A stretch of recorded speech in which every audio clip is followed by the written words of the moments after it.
Alright, purely Arsenal FP. Just finished watching Arsenal lose 1-0 at Anfield. Disappointing. Thought it was a disappointing performance, to be honest. I don't think there was a lot in the game. I don't think they particularly played well, but they won't care because you win the game, and it just kind of felt like towards the end of the game, it was if someone scored, that was going to be that, and they take the spoils, and you can look at the game much more positively in that light, and it's a screamer that ends up taking it.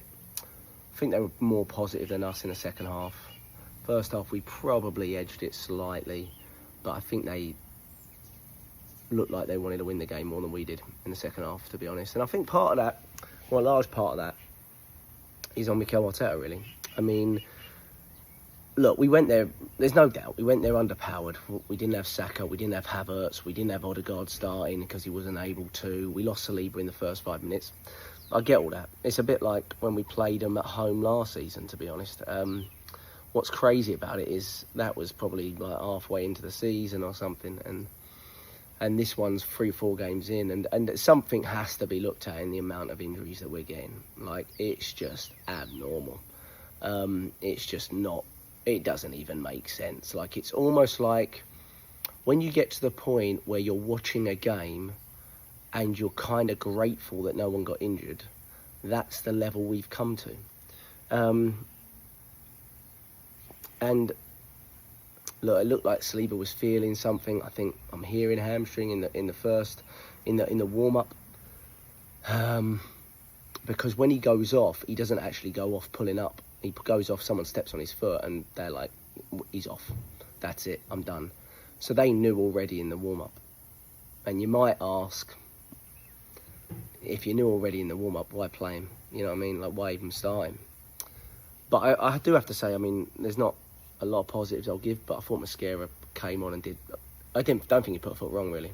I don't think anyone had any change out of him. I'll say that much.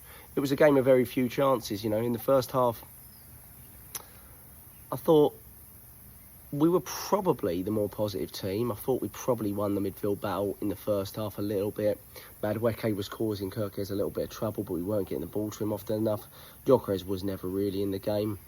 Martinelli was dreadful. The starting of Mikel Merino will frustrate a lot of people, especially given the result. I just wonder what it says when you start a midfield of Zubimendi, Rice and Merino with that lack of creativity in there.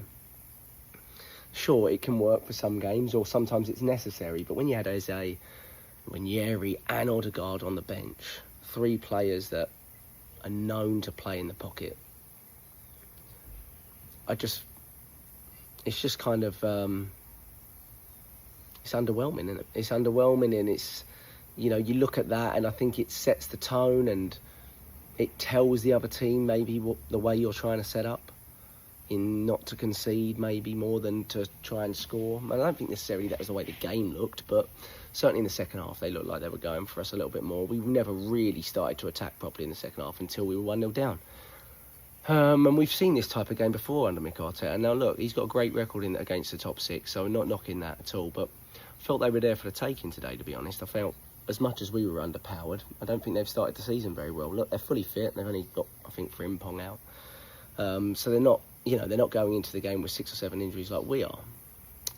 But at the same time, I still felt we had the options there. You could have started Ranieri if you felt he was ready for it. I never thought he was going to start Ranieri, but Odegaard, if he's on the bench, is he fit enough to start? Then Eze, sure, he's only been with us a week, but he's a fantastic player. I even thought when he came on, Eze was, he was through on goal at one stage, wasn't he? And he kind of should have stayed on his feet, but I thought some of his touches really nice around players and things like that, just really intelligent. Just shame we didn't get to see much more of him, really. Madueke a couple of half chances in the first half where, well, he did fine. One got deflected over, one was saved by Alisson. They had a chance in the first half where really poor ball out from Raya. Van Dijk could have done more with it, otherwise they would have scored there. In the second half, they definitely came on to us. I thought, we thought they'd scored, but Gakpo was offside, I think it was, or Ekitike, I can't remember who, but I think it was Gakpo that was offside. Good save by Raya, otherwise it would have been a penalty. Couple of mild penalty shouts in there for us. Timber and the Szoboszlai handball, probably not enough in them, to be honest. And, you know, in the end, it's a goal that's, you know, unstoppable, really. But it's a ball through the midfield, and Zubimendi makes a foul, gets the wrong side of Curtis Jones. I don't think Zubimendi or Rice had great games, really, to be honest. No one did, really.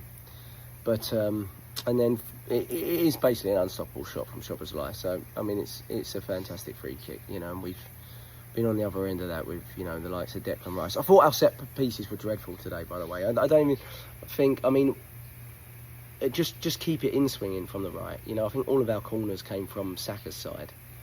Well, just put Madueke on it. Surely he can take a dead ball, you know. And I thought that was one thing that we kind of forgot about, you know, in that sense. Or, you know, who was going to take those dead balls on that side. Because outswingers just aren't as effective, and we don't like to do outswingers generally. But, and you saw that, really. But I think dead balls from both sides were poor, really. So, yeah, and in the end, you never really felt we were going to come back into the game. You know, we had a couple of little half chances after that. Eze's probably the best one, where he was sort of one-on-one with Alisson, and I think he just should take the shot earlier, and he thinks he's got more room than he has, and then he decides to go down, but there's not enough in it from Gomez, I think it is, on his shoulder. And yeah, you know, we lose it. I mean, we lose it. Not a lot in the game. I wouldn't say Liverpool were great at all, but they'll come away with all the plaudits, saying how they limited us to very, very little chances, and they got their goal. And you know, that's fair. When you win a game, you get the plaudits, don't you? And I just felt we could have set up differently. I felt we could have gone differently, set up differently, and gone for the game a little bit more, rather than what I felt was to keep everything really tight, compact, and then ease our way into the game. And I don't think you win titles that way. It's as simple as that, really. Not a lot more to say on it. Let's see. End of the transfer window. Don't expect too much, but expect some outgoings for sure. You know, Kivior looks like he's gone. Looks like we're getting Hincapi in, which is looks like a good player, so that's good. Another defender for Mikel. That'll be lovely. Don't see us doing anything else in attack, nor do I think we should need to. I think everything's there now for us to succeed. It's completely up to the manager. Got to look at the injuries though. I mean, who knows how long Saliba's going to be out for now. Yeah, I mean, it's tremendously frustrating. Good to see Odegaard back in the squad. You know, I'm sure the Norway coach will play him for 110 minutes in 2 games. International break it is now, and we'll see how we look when we come back. At the moment, I don't know if I'm thankful for our injured players to not be going on international duty, or worried that there's still a few going, because we're dropping like flies already and we're 4 games in. It all feels too familiar, doesn't it? At Purely Arsenal FP on Twitter.